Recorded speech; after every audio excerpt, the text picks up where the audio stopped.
अल्लाह ने ये नहीं कहा रमज़ान तरावी का महीना है, अल्लाह ने ये नहीं कहा रमज़ान एतिकाफ का महीना है, अल्लाह ने ये नहीं कहा रमज़ान ज़कात का महीना है। अल्लाह ने फरमाया शहरु रमज़ान अल्लज़ी उन्ज़िल फ़ीहिल क़ुरआन, रमज़ान का महीना वो महीना है जिसमें कुरान उतारा गया। हुदल लिन्नास, और ये कुरान सारी मानवता के लिए मार्गदर्शन का काम करता है, सारी इंसानियत को सच्चाई का रास्ता दिखाता है। हुदल लिन्नास व बय्यिनातिम मिनल हुदा वल फुरकान, और कुरान की आयतें सच्चाई को खोल खोल के बयान कर देती हैं, हक और बातिल को खोल खोल के बयान कर देती हैं। पता ये चला कि कुरान वो रमज़ान वो महीना है जिसमें कुरान उतरा था। अच्छा, अब एक सवाल ये पैदा होता है कि कुरान तो इकट्ठा नहीं उतरा, कुरान तो अल्लाह के नबी के ऊपर थोड़ा थोड़ा 23 साल में उतरा, तो फिर इसका क्या मतलब है कि कुरान रमज़ान के महीने में उतरा? तो इसको भी नोट कर लो कि कुरान दो तरीके से उतरा है। एक तो कुरान लौहे महफूज से मुकम्मल आसमान दुनिया पर, ये जो आसमान हमको नजर आता है ना, ये जो पहला आसमान है इसका नाम आसमान दुनिया है। दुनिया मतलब करीब, क्योंकि ये आसमान हमसे सबसे ज्यादा करीब है इसलिए इसको आसमान दुनिया कहा जाता है। इसके ऊपर 6 आसमान और हैं। तो अल्लाह ताला ने लौहे महफूज से आसमान दुनिया पर जो कुरान उतारा है वो रमज़ान के महीने में उतारा है अपने प्यारे नबी के ऊपर, रमज़ान के महीने की आखिरी अशरे की किसी रात में। और वो रात कौन सी है? ये वही रात है जिसको लैलतुल क़द्र कहा गया और जिसके बारे में अल्लाह ने कुरान की सूरत नाजिल की, इन्ना अंज़लनाहु फी लैलतिल क़द्र वमा अदराका मा लैलतुल क़द्र लैलतुल क़द्र खैरुम मिन अल्फि शहर। ऐ मेरे नबी, इस कुरान को हमने लैलतुल क़द्र में उतारा है और आप क्या जाने के लैलतुल क़द्र क्या है? लैलतुल क़द्र खैरुम मिन अल्फि शहर, लैलतुल क़द्र तो 1000 महीने से बेहतर है। तो एक तो कुरान अल्लाह ताला के यहाँ से आसमान पर उतरा, फिर वहां से थोड़ा थोड़ा करके हमारे नबी के ऊपर उतरा है। इसलिए अल्लाह कह रहा है कि रमज़ान का महीना वो महीना है जिसमें कुरान उतारा गया है। और आज अफसोस की बात है, हमारा वो नौजवान जो 24 घंटे में हजारों बार मोबाइल खोलता है कि व्हाट्सएप पर किसका मैसेज आया, इंस्टा पर किसका मैसेज आया, फेसबुक की पोस्ट को कितने लोगों ने लाइक कर लिया और इंस्टाग्राम के फोटो को कितने लोगों ने लाइक कर लिया, व्हाट्सएप के स्टेटस को कितने लोगों ने देख लिया। एक एक मैसेज को पढ़ता है, एक एक लाइक को देखता है। लोगों के लाइक की इतनी परवाह करने वाला इंसान, शायद इतनी मर्तबा तूने कुरान को पढ़ा होता तो अल्लाह तुझे लाइक कर देता। अगर तूने कुरान से इतना ताल्लुक जोड़ा होता तो अल्लाह की नजर में तू पसंदीदा हो जाता। मेरे प्यारे साथियों, आप जिससे मोहब्बत करते हैं उसके मैसेज का इंतजार करते हैं।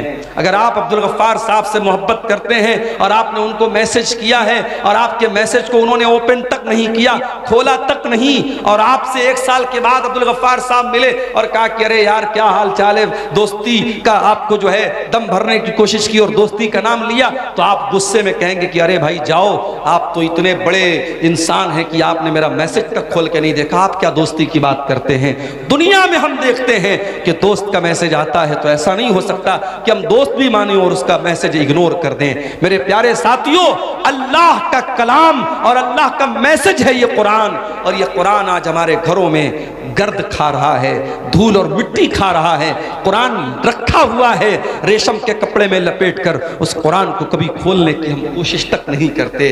मेरे प्यारे साथियों, यही वजह है कि हमारे दिल कठोर से कठोर होते चले जा रहे हैं, हमारे दिलों पर ताले लगे हुए हैं। दिल के ताले को अगर खोलना है तो कुरान से अपना ताल्लुक जोड़ लो। मेरे प्यारे साथियों, कुरान कहता फला यतदब्बरूनल कुरान अला कुलूबिन अक़फ़ालुहा, तुम कुरान के ऊपर गौर क्यों नहीं करते? कहीं ऐसा तो नहीं तुम्हारे दिलों के ऊपर ताले लगे हुए, कहीं ऐसा तो नहीं कि तुम्हारे दिल लॉक हो चुके, तुम्हारे दिल का पासवर्ड कुरान है, तुम्हारे दिल का पैटर्न कोड कुरान है, तुम्हारे दिल के लॉक को अनलॉक करने का तरीका कुरान के अंदर गौर करना है। जब तुम कुरान के ऊपर गौर करोगे तो तुम्हारे दिल का लॉक खुल जाएगा।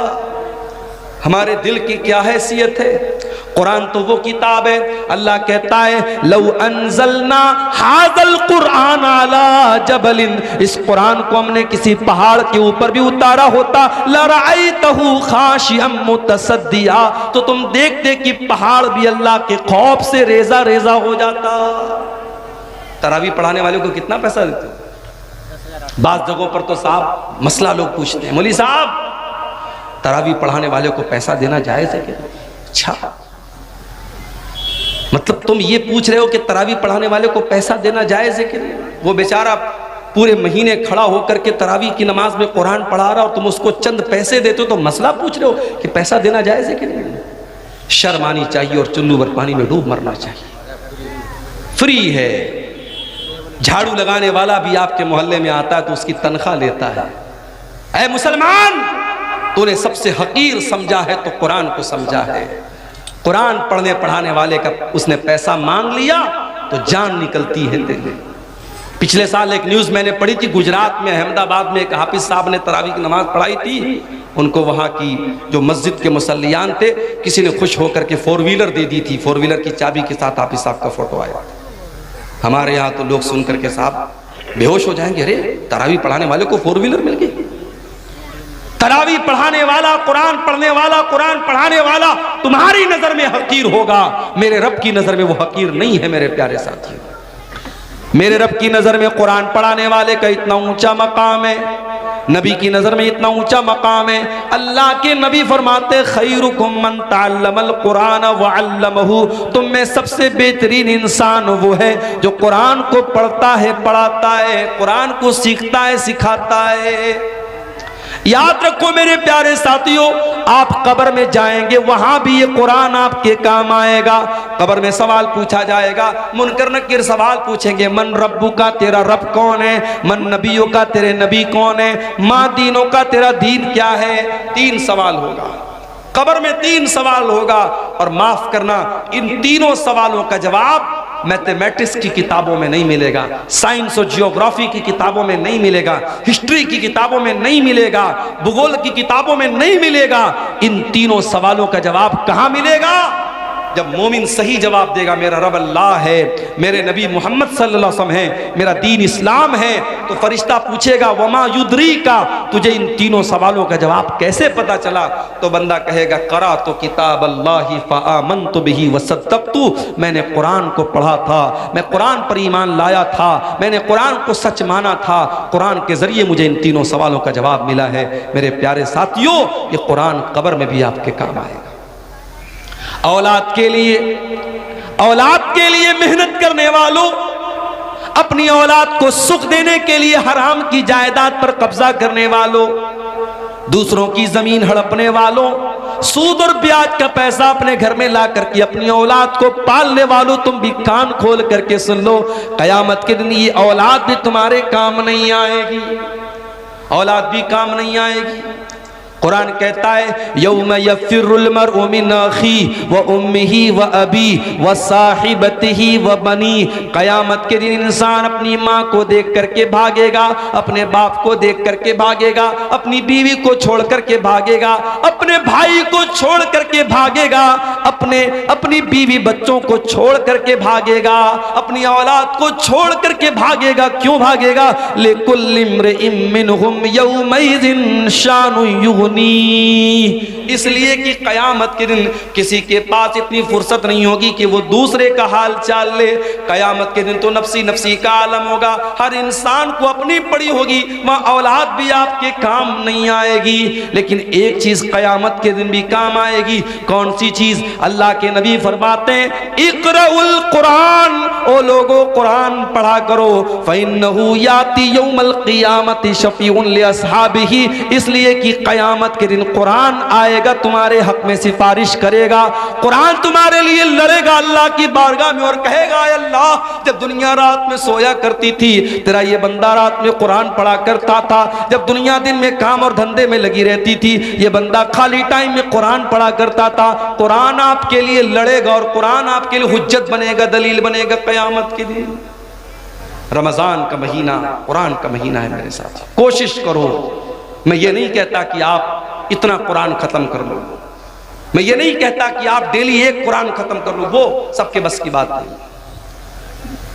उलमा ने ये भी लिखा है 3 दिन से कम टाइम में कुरान खत्म करना मना है, मगर रमजान का महीना या और कोई ऐसा टाइम जिसमें ज्यादा नेकी करने का हुक्म दिया गया है, उसमें आपको मना नहीं है। उसमें आप अगर चाहे तो रमजान में डेली आप एक कुरान खत्म कर सकते, बल्कि बाज़ उलमा बाज़ अइम्मा से साबित है कि वो रमजान में डेली एक कुरान खत्म करते थे। आम दिनों में मना है कि 3 दिन से कम टाइम में कुरान खत्म ना किया जाए, ताकि बहुत जल्दी जल्दी कुरान ना पढ़ा जाए, कुरान को समझ के पढ़ा जाए। मगर रमजान के महीने में आप जितनी स्पीड के साथ और जितना ज्यादा कुरान पढ़ें, कोई हरज की बात नहीं। आप तिलावत सही करें, अच्छे अंदाज में करें, जल्दबाजी के चक्कर में कुरान का माना और मतलब ना खराब करें। लेकिन अगर आप जितना भी पढ़ सकते हैं कुरान ज़्यादा ज़्यादा पढ़ें। मैं एक आपको तरीका बताता हूँ। हमारे यहाँ जो वो कुरान होता है हाफिजी कुरान, जिसमें से हमारे हाफिज लोग कुरान देख करके याद करते हैं। अगर आप उस कुरान को अपने सामने रखें, उसमें एक पारे में 20 पेज होते हैं। आपको क्या करना है, हर नमाज के पहले अजान हुई ज़ोहर की, अल्लाहु अकबर, आप मस्जिद में पहुंच जाओ और अजान के बाद आप मस्जिद में पहले 2 रकात सुन्नत पढ़ लो और बैठ करके 2 पेज आप उसको पढ़ लो। सिर्फ 2 पेज। 2 पेज पढ़ने में 5 मिनट लगेगा। हाफिजी कुरान की बात कर रहा हूँ, जो 16 लाइन का 15 लाइन का आता है, आयत पर शुरू होता है, आयत पर ख़त्म होता है, उस कुरान की बात कर रहा हूँ। 2 पेज आपने पढ़ लिया नमाज के पहले। अब जोहर की नमाज आपने पढ़ी, जोहर की नमाज के बाद सुन्नत आपने पढ़ लिया, 2 रकात या 4 रकात, जितनी भी अल्लाह ने आपको तौफीक दी। उसके बाद आप बैठे हैं मस्जिद में, अब फिर कुरान खोलिए, 2 पेज और पढ़ लीजिए। 2 पेज नमाज के पहले, 2 पेज नमाज के बाद, 4 पेज हो गए। ऐसा ही आप 5 टाइम की नमाज में कर लीजिए। सिर्फ इतना कर लीजिए आप रमजान में कि हर नमाज के पहले 2 पेज पढ़ना है, हर नमाज के बाद 2 पेज पढ़ना है। 5 टाइम की नमाज में आपके 20 पेज हो जाएंगे। एक पारा आपका आराम से डेली। आप कोई एक्स्ट्रा टाइम आपको नहीं निकालना पड़ा। 5 मिनट आपने नमाज के पहले निकाला, 5 मिनट नमाज के बाद निकाला। आप हर नमाज के बाद इस तरीके से भी करेंगे, एक्स्ट्रा टाइम नहीं भी निकालेंगे, तो कम से कम एक कुरान तो आप रमजान में खत्म कर लेंगे इंशाअल्लाह। ये एक मैं तरीका आपको बता रहा हूं। रमजान कुरान का महीना है मेरे साथियों, तवज्जो दो। और 2 तरीके की तिलावत करो रमजान में। एक तिलावत तो ये वाली कर लो कि बस पढ़ना है, सिर्फ पढ़ोगे तब भी सवाब मिलेगा। और एक तिलावत और करो कि समझ करके पढ़ना है। अल्हम्दुलिल्लाहि रब्बिल आलमीन। अब ये आयत आपने पढ़ी, अब नीचे तर्जमा पढ़ लो। तमाम तारीफें अल्लाह के लिए हैं जो सारे जहान का रब है। फिर हो सके तो कोई तफसीर पढ़ लो, तफसीर इब्ने कसीर आती है उर्दू में, वो देख लो। अहसनुल बयान उर्दू की बहुत अच्छी तफसीर है, उसको देख लो। अगर कोई किताब नहीं पढ़ सकते, मोबाइल पर ऐप आता है तफसीर का, अहसनुल बयान का ऐप भी आता है, ऐप से पढ़ लो। धीरे धीरे एक एक आयत की तफसीर जितना टाइम निकाल सकते हो पढ़ो। कुरान पढ़ने का और कुरान पर गौर करने का महीना है रमजान का। ये 2 काम हमें और आपको करना है मेरे साथ। और आगे बढ़िए। सीमांचल के इलाके में बैठा हूं। जब तक मौलाना अजीजुर रहमान साहब यहाँ आ करके तरन्नुम के साथ बंगला ज़बान में दुआएं न करें, मदरसे को चंदा नहीं मिलेगा। कई जगहों पर लोगों ने मुझसे कहा, मौलाना आप चंदा कीजिए, मुझे चंदा करना आता नहीं। और मैं वो लंबी लंबी ये जो दुआएं देते हैं दान देने वाले को तरन्नुम के साथ बंगला ज़बान में, अल्लाह ताला बिल्कुल जन्नतुल फिरदौस में पहुँचा देते, मैं पहुँचा भी नहीं सकता मैं। तो अब ये जो मिजाज हमारा बना है कि जब तक दुआ नहीं करेगा सामने वाला, ऐलान नहीं करेगा माइक से, तब तक हम चंदा नहीं देंगे। ये मिजाज भी बदलने की जरूरत है। जरूरी नहीं है कि हर बात का माइक में ऐलान कराया जाए। बनारस में एक मस्जिद बन रही है हमारे मोहल्ले के करीब। एक अल्लाह का बंदा आया, नमाज उसने पढ़ी, उसने ऐलान सुना कि यह मस्जिद की तामीर का काम चल रहा है। मस्जिद की कमेटी के जिम्मेदार के कान में धीरे से उसने कहा, मौलाना साहब मस्जिद की तामीर में जितना छड़ लगेगा मैं देने को तैयार हूं। कोई ऐलान नहीं हुआ, कोई माइक पर लंबी चौड़ी दुआएं उसके लिए नहीं की गई। उसके दिल में अल्लाह ने यह बात डाली, मस्जिद बन रही है, जितना छड़ लगेगा मेरी तरफ से लगेगा, जितना सरिया लगेगा मेरी तरफ से लगेगा। कोई अल्लाह का बंदा आता है, कहता जितने सीमेंट लगेंगे मैं दे दूंगा। काम इस तरीके से होता है मेरे प्यारे साथियों।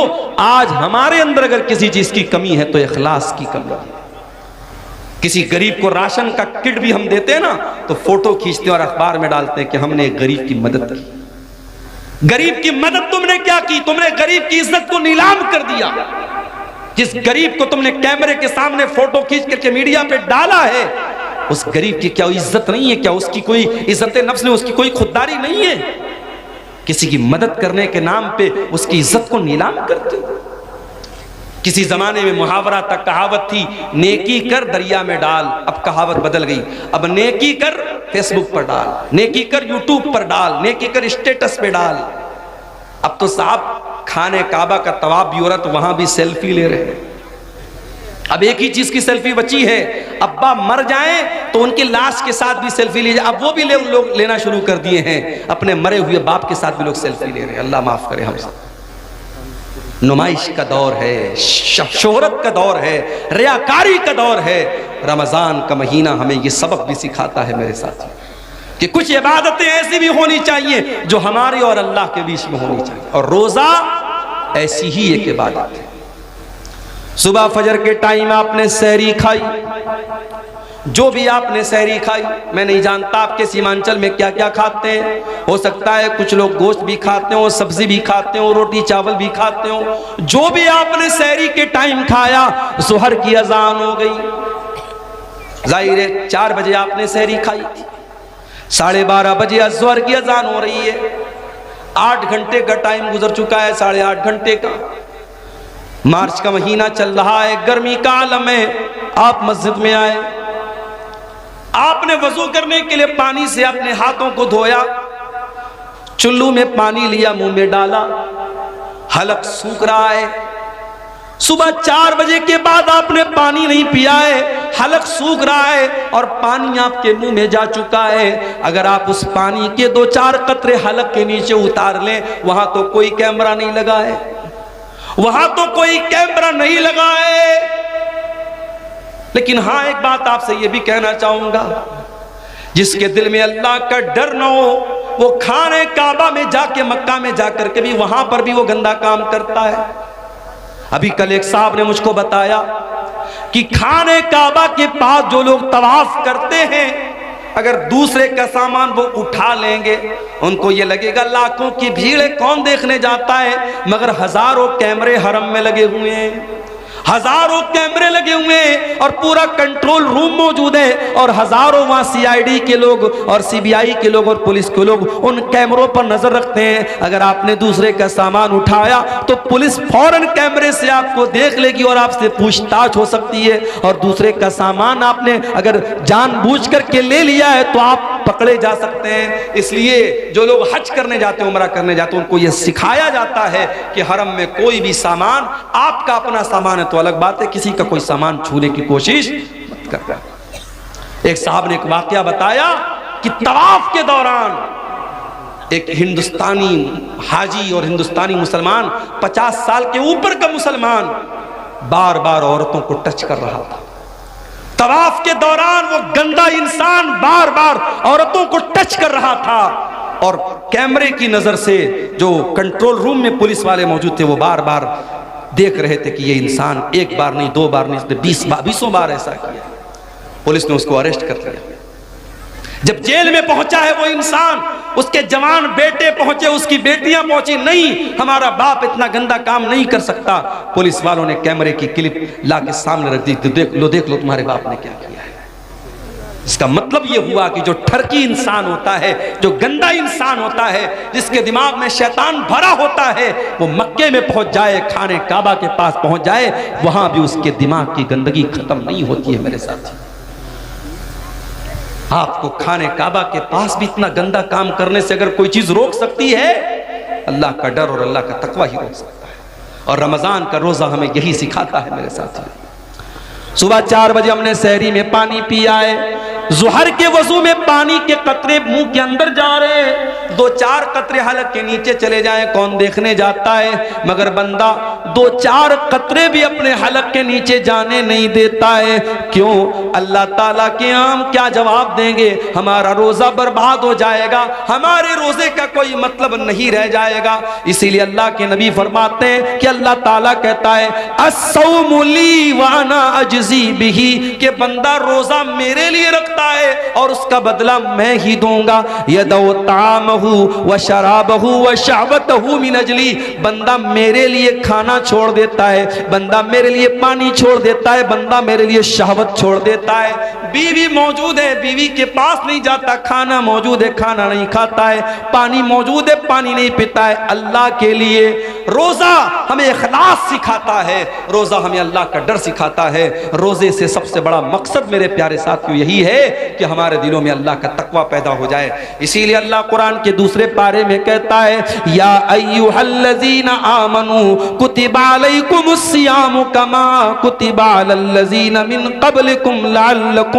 तत्तक़ून। ऐ ईमान वालो, तुम पर रोजे फर्ज किए गए जिस तरीके से तुमसे पहले के लोगों पर फर्ज किए गए, ताकि तुम मुत्तकी बन जाओ, ताकि तुम्हारे दिलों में अल्लाह का तकवा, अल्लाह का डर पैदा हो जाए। तो रमजान के अंदर तकवा पैदा करो मेरे साथ। और आगे बढ़िए, रमजान के अंदर एक काम हमें और भी करना है। रमजान दुआ का महीना है। कुरान में जहाँ अल्लाह ताला ने रमजान के रोजे का जिक्र किया, वहीं पर फरमाया वइज़ा सालका इबादी अन्नी फइन्नी करीब। ऐ मेरे नबी, जब मेरे बंदे आपसे मेरे बारे में सवाल करें, उन्हें जवाब दे दो, मैं करीब हूँ, मैं करीब हूँ। उजीबु दावत दाई, मैं दुआ करने वाले की दुआ को सुनता हूँ। शर्त यह है फल ली वल युमिनु बी, कि बंदा मेरी बात माने और मेरे ऊपर ईमान रखे। रमजान दुआ का महीना है मेरे साथियों। जब आप भूखे प्यासे रह करके अल्लाह की बारगाह में हाथ फैलाते हैं, अल्लाह आपकी दुआ को रायगा नहीं करता, अल्लाह आपकी दुआ को लौटाता नहीं है। इसीलिए अल्लाह के नबी फरमाते हैं, सलासु दावतिन ला तुरद, तीन लोगों की दुआ अल्लाह ताला लौटाता नहीं है। दावतुल वालिदिल वलदिही, एक बाप की दुआ, बाप जब अपनी औलाद के हक में दुआ करता, अल्लाह उस दुआ को कभी लौटाता नहीं है। वह दावतुल मुसाफिर, और मुसाफिर की दुआ को अल्लाह ताला लौटाता नहीं है। वह दावतुस साइम, और रोजेदार की दुआ को भी अल्लाह ताला लौटाता नहीं है। रोजे की हालत में मेरे प्यारे साथियों दुआ करो, अपने लिए भी दुआ करो, अपने बच्चों के लिए दुआ करो, अपने माँ बाप के लिए दुआ करो, सारी उम्मत के लिए दुआ करो, मुल्क के हालात के लिए दुआ करो, अपने कारोबार और रोजी रोटी के लिए दुआ करो। और बेहतर यह है कि जो अल्लाह के नबी जो दुआएं करते थे, आप दुआ की कोई किताब ले लो। एक अच्छी सी किताब का नाम मैं आपको बता रहा हूँ, हिस्नुल मुस्लिम, बहुत अच्छी किताब है दुआ की। आप ऑनलाइन भी इसको अपने मोबाइल के प्ले स्टोर में जाके इसको डाउनलोड कर सकते हैं। उसमें छोटी छोटी दुआएं हैं, आप देख के उनको पढ़ लीजिए या याद करके पढ़ लीजिए। दुआओं को रोजे की हालत में खूब कीजिए। रमजान दुआ का महीना है मेरे प्यारे साथी। रमजान सब्र और बर्दाश्त का भी महीना है। आप रोजे की हालत में एक इंसान आपके पास आता है, गाली दे देता है आपको, बुरा भला कह देता है आपको, आप सुबह से कुछ खाए नहीं है, भूखे, और जब इंसान भूखा रहता है तो उसका पारा और हाई हो जाता है, उसका बीपी और बढ़ जाता है, उसको और ज्यादा गुस्सा आने लगता है। होना तो ये चाहिए था कि जब आप रोजे की हालत में हैं और कोई आपको आ करके गाली दे दे, तो होना तो ये चाहिए था कि शरीयत आपको इजाजत दे दे कि आप तो भूखे प्यासे हैं, आप गाली का जवाब गाली से दे सकते हैं, आप गुस्से का जवाब गुस्से से दे सकते हैं। होना तो ये चाहिए था, मगर नहीं। अल्लाह के नबी फरमाते हैं, जब तुम में से कोई रोजे की हालत में हो, फइनिमरुन कातलहु औ साबहु, अगर कोई गाली गलोच करे, अगर कोई लड़ाई करे, तो गाली के जवाब में गाली न दे, लड़ाई के जवाब में लड़ाई न करे, बल्कि साफ साफ कह दे, इन्नी साइम, मैं रोजे की हालत में हूं, मैं रोजे की हालत में लड़ नहीं सकता। ओ लोगों जो रोजे की हालत में गाली गलोच करते हो, ओ लोगों जो रोजे की हालत में लोगों से लड़ाई झगड़े करते हो, खबरदार खबरदार, तुमने रोजे का मतलब ही नहीं समझा। रोजा सिर्फ खाने से रुकने का नाम नहीं, पानी से रुकने का नाम नहीं। अल्लाह के नबी फरमाते हैं, मल्लम यदा कौल ज़ूर वल अमल बिही, जो झूठी बात को अपनी जबान से निकालता है और झूठी बात पर अमल करता है, फलैसा लिल्लाहि हाजतुन, तो अल्लाह को कोई जरूरत नहीं कि वो अपना खाना छोड़ दे, पानी छोड़ दे। रोजे की हालत में कंट्रोल करो अपने आप को। रोजा हमें कंट्रोल करना सिखाता है, रोजा हमें यह सिखाता है अगर अल्लाह के हुक्म पर हम खाना छोड़ सकते हैं, पानी छोड़ सकते हैं, बीवी हलाल है, बीवी को के करीब नहीं जाते, खाना हलाल है, खाना नहीं खाते, पानी हलाल है, पानी नहीं पीते, कहते हैं अगर अल्लाह के हुक्म पर हलाल छोड़ सकते हैं तो बीड़ी पीने वालों तुम बीड़ी क्यों नहीं छोड़ सकते, सिगरेट पीने वालों तुम सिगरेट क्यों नहीं छोड़ सकते, तंबाकू खाने वालों तुम तंबाकू क्यों नहीं छोड़ सकते, ओ शराब पीने वालों तुम शराब क्यों नहीं छोड़ सकते। जब अल्लाह के हुक्म पर 1 महीने के तुम हलाल छोड़ सकते हो तो जो चीजें हराम है, जो चीजें नुकसानदेह हैं, जो चीजें तुम्हारी सेहत के लिए हानिकारक हैं, जो तुम्हारे शरीर को नष्ट कर रही है, बर्बाद कर रही है, वो गुटखा, वो खैनी, वो तंबाकू, वो सिगरेट, वो बीड़ी तुम क्यों नहीं छोड़ सकते हो। रोजा हराम को छुड़वा रहा है, हराम को छोड़ने की प्रैक्टिस करवा रहा है मेरे प्यारे साथ। रमजान का ये महीना हमें एक सबक और दे रहा है। कभी आपने गौर किया ज़कात हम रमजान ही में क्यों निकालते हैं? सारे मदरसे वाले अपने चंदा करने के लिए सफीरों को रमजान में ही क्यों भेजते हैं?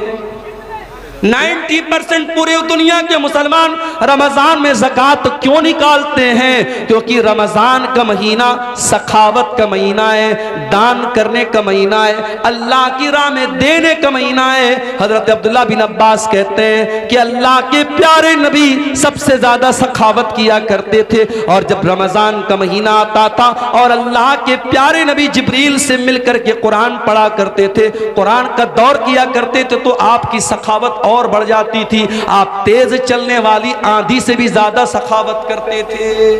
रमजान में सखावत करो मेरे साथियों। आज अफसोस की बात है, ज़कात वसूलने के लिए लोग आते हैं, बड़े बड़े सेठ लोग लाइन लगवाते हैं, बेचारा ज़कात लेने वाला भिखारी बनकर के लाइन लगाता है, तब जाकर के उसको ज़कात मिलती है। अरे तुझे तो एहसानमंद होना चाहिए, तुझे तो शुक्रिया अदा करना चाहिए कि वो ज़कात लेने वाला तेरे दरवाजे तक आया है, उसने तेरा काम आसान कर दिया, तेरी इबादत को आसान कर दिया, और तू भिखारियों की तरह उसकी लाइन लगवाता है। माफ़ करना मेरे प्यारे साथियों, ज़कात कोई भीख नहीं है, ज़कात कोई एहसान नहीं है। ज़कात हमारे माल में अल्लाह का हक है। हम जो माल कमाते हैं उस माल की, हमारे माल पर 2.5% जो ज़कात हम देते हैं वो माल में अल्लाह का हक है। और रमज़ान में हमें कोशिश ये करनी चाहिए कि अपने माल की ज़कात हम निकाल दें, और ज़कात के अलावा भी हम सदका खैरात करें, क्योंकि हमारे प्यारे नबी सल्लल्लाहु अलैहि वसल्लम इस महीने में कसरत से सदका और खैरात किया करते थे। रमज़ान का ये महीना एक सबक हमें और भी देता है। दुनिया में करोड़ों लोग ऐसे हैं जिनको दोनों टाइम का खाना नसीब नहीं होता। हम और आप आराम से अपने घर में देसी मुर्गा खा रहे हैं, गाय का गोश्त, जो भी आपके यहाँ जानवर ज़बा होता है, आप हलाल जानवरों का गोश्त खाते हैं, जो भी आपको अल्लाह ताला ने नेमतें दी आप उसको खाते हैं। लेकिन दुनिया में करोड़ों इंसान ऐसे हैं जो भूखे और प्यासे रहते हैं, उनके पास खाने को खाना नहीं। मेरे प्यारे साथियों, रमज़ान का महीना वो महीना है जिस महीने में आप 13-14 घंटे भूखे रहते हैं। अमीर को भी भूखा रहना है, गरीब को भी रहना है, करोड़पति को भी रहना है, और एक सामान्य आदमी को भी रहना है। ये रमज़ान में भूखे रह करके आपको ये सबक सिखाया जाता है कि ऐ मेरे बंदो, तुम तो अपनी मर्जी से भूखे हो, तुम्हारे पास खाना है तब भी तुम नहीं खाते हो, तुम्हारे पास पीने को चीज़ें तब भी तुम नहीं पीते हो। इस दुनिया में करोड़ों लोग ऐसे हैं जो मजबूरी की वजह से भूखे रहते हैं, उनके पास कोई चीज़ नहीं कि वो खा सके, वो बेचारे न खाने को कुछ है न पानी को कुछ। रमजान के इस महीने में जब आप दस्तरखान पर तरह तरह की चीजों को खाने के लिए बैठा करो मेरे साथियों, तो आप फलस्तीन के शहर गाजा के अपने उन भाइयों को याद कर लेना, जब हेलीकॉप्टर से खाने की किटें उनको फेंकी जाती हैं, उनके छोटे छोटे बच्चे खुश हो जाते हैं। 3 दिन बाद 4 दिन बाद उनको खाने को कुछ मिल जाता है। मेरे प्यारे साथियों, वो भी तो आपके मुसलमान भाई हैं, वो भी तो आपके कलमा गो भाई हैं, इसी धरती पर रहते हैं। उनके घरों को तबाह कर दिया गया, उनके कारोबारों को बर्बाद कर दिया गया, उनकी दुकानों पर बुलडोजर चला दिया गया। उन अपने गरीब और मजबूर भाइयों को याद करने का महीना है रमजान का महीना। उन भूखों की भूख का एहसास हमको दिलाता है, और ये एहसास होता है कि अल्लाह हम तो अपनी मर्जी से भूखे हैं, ये तो बेचारे मजबूरी में भूखे हैं। उन भूखों को खाना खिलाने की फिक्र करने का जज्बा रमजान हमारे अंदर पैदा करता है। इसीलिए अल्लाह के प्यारे नबी ने हमने रमज़ान के महीने में रोज़ेदार को इफ्तार कराने की बहुत फजीलत बयान की। और आपने कहा मन फत्तर साइमन, जो किसी रोज़ेदार को इफ्तार कराता है तो जितना रोज़ा रखने वाले को सवाब मिलेगा उतना ही इफ्तार कराने वाले को सवाब मिलेगा। मेरे प्यारे साथियों, रमज़ान में हमने साउथ इंडिया में देखा कि लोग रात रात भर सहरी खिला रहे हैं, इफ्तार का इंतज़ाम करा रहे हैं। हरम के अंदर आप कभी रमज़ान में आपको उम्रा करने का मौका मिले, आप जाके देखिए, कहीं पे बिस्किट बट रहा है, कहीं पे केक बट रहा है, कहीं पे खजूर बट रही है, कहीं पे जमजम बट रहा है। कितने अल्लाह के बंदे करोड़पति लोग हैं, वो लोगों को बांट रहे हैं कि रोज़ेदारों के इफ्तार में मेरा भी पैसा शामिल हो जाए, रोज़ेदार के हलक में मेरे भी खाने पीने की चीज़ें पहुंच जाएं। मेरे प्यारे साथियों, ये जज्बा रमज़ान हमें अपने अंदर पैदा करने की, हमें जज्बा हमारे अंदर पैदा करता है। और आखिरी बात मेरे प्यारे साथियों, रमज़ान का महीना हमें अपने अंदर चेंजिंग लाने का सबक देता है। जैसे ही रमज़ान का महीना आएगा हमारी ज़िंदगी चेंज हो जाएगी। ऐसे आम तौर से जो लोग फजर में भी उठते हैं, वो फजर में उठते हैं, नमाज पढ़ते हैं, लेकिन रमज़ान के महीने में आप फजर से भी 1 घंटा पहले उठते हैं, ब्रश करते हैं, बाथरूम जाते हैं, उसके बाद आप बैठ करके सहरी करते हैं, फिर दिन में आपकी आदत है 11 महीने आप दोपहर का खाना खाते हैं, सुबह 10 बजे नाश्ता करते हैं। रमज़ान के महीने में कोई नाश्ता नहीं, कोई दोपहर का खाना नहीं, सुबह सहरी आपने खाई, फिर डायरेक्ट आप इफ्तार के टाइम खाते हैं। सोने का टाइम बदल गया, खाने का टाइम बदल गया। रमजान में 1 महीने के लिए जिंदगी बदल जाती है। सबक ये मिला कि अगर हम अपने आप को बदलना चाहें तो बहुत कुछ बदल सकते हैं। मेरे प्यारे साथियों, शायर कहता है, खुदा ने आज तक उस कौम की हालत नहीं बदली, न हो जिसको ख्याल खुद अपनी हालत के बदलने का। अगर कौम के हालात को बदलना है, अगर मिल्लत के हालात को बदलना है, तो रमजान का महीना एक सबक दे रहा है कि 1 महीने के लिए अगर अपने टाइम टेबल को हम बदल सकते हैं तो हम कौम और मिल्लत के हालात को भी मेरे साथियों बदल सकते हैं। सवालात कुछ आए हैं, क्या नापाकी की हालत में सहरी खा सकते हैं? अगर रात में इंसान नापाक हुआ है और उसी हालत में फजर की अजान हो गई, उसी हालत में फजर की अजान हो गई, कोई हरज की बात नहीं है। उसी हालत में सहरी खा लिया, कोई हरज की बात नहीं। लेकिन अगर नापाक हुआ है और फजर की अजान हो गई तो जल्दी से जाकर के गुस्ल कर ले ताकि जमात से नमाज पढ़े। अगर कोई इंसान नापाकी की हालत में रह जाता है और जानबूझ करके फजर की नमाज छोड़ देता है और फिर सुबह सो करके उठता है 9 बजे 10 बजे और फिर नहा धो के नमाज पढ़ता है, तो ये गलत है और ये सही नहीं है। नमाज को टाइम पर पढ़ना है। आपका रोज़ा सही हो जाएगा अगर आप नापाकी की हालत में सहरी करते हैं, मगर जमात से नमाज फ़र्ज़ है, उसको इंसान को नहीं छोड़ना चाहिए। इसलिए अगर कोई जनाबत की हालत में है तो जल्दी से गुस्ल कर ले ताकि जमात से नमाज पढ़ सके। क्या बिना सहरी खाए रोज़ा रख सकते हैं? बिना सहरी खाए नफिल रोज़ा तो रख ही सकते हैं। रमज़ान का रोज़ा भी रख सकते हैं, मगर एक शर्त है कि रात में आप ये नियत करके सोए हों कि हाँ मुझे कल सुबह रोज़ा रखना है। नफिल रोज़े में नियत ज़रूरी नहीं है। नफिल रोज़े में आप फजर के टाइम अगर उठे, अजान हो गई, आपके दिल में इरादा पैदा हुआ कि आज मैं रोज़ा रख लेता हूँ, सहरी नहीं खाई आपने फजर के बाद नियत कर ली, आप नफिल रोज़ा रख सकते हैं। मगर रमज़ान में रात ही में आपको दिल में ये इरादा करना पड़ेगा कि हाँ मुझे कल रोज़ा रखना। अगर ये इरादा करके आप सोए थे और सुबह आपकी नींद नहीं खुल पाई सहरी में, तो बगैर सहरी के भी आपका रोज़ा हो जाएगा। रोज़े की हालत में थूक निगलना कैसा है? ऑटोमेटिक नेचुरली तौर पे अगर कुछ थूक आपका हलक के अंदर चला जाता है तो कोई हरज की बात नहीं, लेकिन जानबूझ के अपने मुंह में ढेर सारा थूक बनाना और उसको निगलना, ये मुनासिब बात नहीं। ये जो है अखलाक के भी खिलाफ बात है, ऐसा नहीं करना चाहिए। बहरहाल उससे रोज़ा तो नहीं टूटेगा, मगर ऐसा करना ठीक नहीं है। क्या रोज़ेदार रोज़े की हालत में बीवी का बोसा ले सकते हैं? ले सकते हैं, मगर एक शर्त के साथ कि इंसान को अपने ऊपर कंट्रोल हो। पता लगा कि बीवी का बोसा लेने गया और नापाक हो गया तो मसला हो जाएगा। फिर वो एक रोज़ा ही नहीं जाएगा, उसको 60 रोज़ा रखना पड़ जाएगा, या 60 मिस्किनों को खाना खिलाना पड़ जाएगा, या लगातार 2 महीना उसको रोज़ा रखना पड़ेगा, तो वो बहुत भारी पड़ जाएगा। इसलिए जो इंसान अपने नफ्स पर कंट्रोल कर सकता है उसको इस बात की इजाज़त दी जा सकती है, इससे रोज़ा नहीं टूटता है। ठीक है। जो शख्स किसी बीमारी की हालत में रोज़ा न रख सके तो उसका क्या मसला होगा?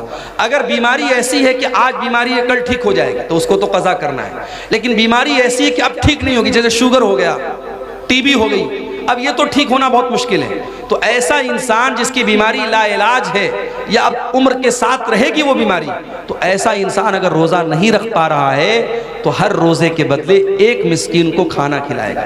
एक मिस्कीन को 2 टाइम का खाना उसको खिलाना रहेगा। बेहतर यह कि खाना खिला दे या 2 टाइम के खाने का जो अनाज है वो अनाज दे दे। अगर अनाज देने में भी कोई प्रॉब्लम है तब बहुत मजबूरी की हालत में उसका पैसा दे सकता है, वरना शरीयत में इताम का लफ्ज़ आया, खाना खिलाने का लफ्ज़ आया है तो खाना ही देना चाहिए या खाने की जगह अनाज देना चाहिए। रोज़े की हालत में गुल या कोई नशावर चीज़ों का इस्तेमाल करना कैसा? बिल्कुल गलत है। रोज़ा जब आप जायज़ चीज़ों को छोड़ रहे हैं तो भाई गुल क्यों नहीं छोड़ रहे हैं आप? कोई कह रहा है कि साहब हम गुल इसलिए करते हैं पेट साफ होता है, अरे भाई किसी और चीज़ से साफ कर लो अपना पेट, गुल से मत साफ करो। और गुल एक ऐसी चीज़ होती है कि कुछ ना कुछ उसका असर मुंह के अंदर महसूस होता है। तो रोज़े की हालत बहुत, अगर आपकी मजबूरी है तो आप सुबह सहरी के पहले जो है यानी फजर के पहले आप कर लीजिए, वो भी उस सूरत में जब गुल के अंदर नशा ना हो। अगर गुल के अंदर किसी तरीके का नशा है तो रोज़े के पहले या रोज़े के बाद में या रोज़े की हालत में किसी भी सूरत में वो सही नहीं है। रोज़े की हालत में अगर कोई शख्स अपनी बीवी से हम बिस्तरी कर ले तो वो क्या करे? जानबूझ करके अगर ऐसा करता है तो रोज़े की का उसको कफ़ारा देना पड़ेगा। कफ़ारा क्या है? लगातार 60 दिन जो है वो रोज़ा रखे। अगर उसकी ताकत नहीं है तो 60 मिस्कीनों को खाना खिलाए। अगर कोई मुसलमान किसी गैर मुस्लिम को रूम किराए पे दे दिए और उसमें मूर्ति रखकर मूर्ति की पूजा करे तो क्या ये सही है? अब जब आपने गैर मुस्लिम को दिया है तो आपको सोच समझ के देना चाहिए था। आपने दिया है तो आप मना तो नहीं कर सकते। गैर मुस्लिम है तो अपनी तो पूजा करेगा ही। लेकिन बहरहाल आप अगर ये शर्त लगा दे कि भाई देखो ठीक है हम तुमको दुकान के लिए दे रहे हैं मगर इसमें पूजा पाठ मत करो, अगर ये शर्त लगा सकते हैं और सामने वाला इस शर्त पर अमल कर सकता है तो अच्छी बात है। लेकिन अगर ये शर्त लगाए बगैर आपने दिया है और वो कर रहा है तो आप कैसे रोक पाएंगे? इसलिए कुरान की आयत है कि बुराई के कामों में एक दूसरे की मदद मत करो। ये एक तरीके का शिर्क हो रहा है जो आपके घर में हो रहा है, तो आप शिर्क के कामों में सपोर्ट का सबब ना बने, उससे बचने की कोशिश करें। क्या मदरसे में सदक़तुल फित्र देना चाहिए? कोई आलिम बोलते हैं कि दे और कोई बोलते हैं ना दे। अगर मदरसे में गरीब बच्चे हैं, गरीब बच्चों के ऊपर वो पैसा खर्च हो रहा है, उसका अलग हिसाब किताब है कि सदक़तुल फित्र का जो अनाज है वो उन्हीं गरीब बच्चों पर खर्च हो रहा है या वो रकम उन गरीब बच्चों पर खर्च हो रही है, तब तो दिया जा सकता है। लेकिन आम तौर से उसमें मदरसिन की तनख्वाह भी दी जा रही है, मदरसे की तामीर भी हो रही है, तो ऐसी सूरत में देना ठीक नहीं है, क्योंकि सदक़तुल फित्र का पैसा मिस्कीन को देने का हुक्म है, हर जगह देने का हुक्म नहीं है। जो आलिम खुद अमल नहीं करता और वो दूसरों को वाज़ नसीहत करता है तो क्या सही है? जाहिर है कि सही तो नहीं है। लिमा तक़ूलूना मा ला तफ़अलून, वो बात क्यों कहते हो जो तुम करते नहीं हो? क्या हलाल जानवर का खुसिया खा सकते हैं? जानवर जब हलाल है तो उसके बदन की तमाम चीज़ें हलाल है, कोई भी चीज़ मकरूह नहीं है। ठीक है, अल्लाह ताला से दुआ है अल्लाह ताला हम सबको नेक अमल की तौफीक अता फरमाए। रब्बुल आलमीन हमें कहने सुनने से ज़्यादा अमल की तौफीक दे, ईमान पर कायम रखे, ईमान पर हम सबका खात्मा हो। आमीन व आखिर दावाना अल्हम्दुलिल्लाहि रब्बिल आलमीन। वस्सलामु अलैकुम वरहमतुल्लाहि वबरकातुहू। वालेकुम अस्सलाम व रहमतुल्लाहि व बरकातुहू। शेख मोहतरम का बहुत